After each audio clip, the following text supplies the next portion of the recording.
अस्सलाम वालेकुम नाजरीन। जी नाजरीन, मैं हूं मियां उस्मान और आप देख रहे हो क्यू न्यूज़ HD। जी नाजरीन, आपको बताते चलें कि डिस्ट्रिक्ट बार एसोसिएशन जेकबाबाद का सालाना इंतखाबात का सिलसिला बड़े जोश और खरोश से जारी है।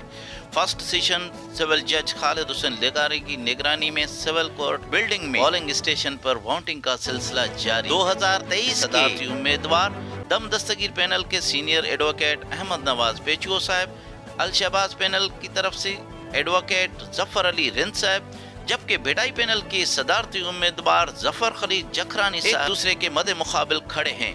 मजीद सदारती उम्मीदवारों का कहना था कि हम में से कोई भी उम्मीदवार जीत के आएगा, हम उनके साथ होंगे और डिस्ट्रिक्ट बार एसोसिएशन के हर मेंबर की फलाह बहबूद और अच्छे मुस्तकबिल की उम्मीद करते हैं। खाना बशाना खड़े होंगे और हर एक के काम आएंगे।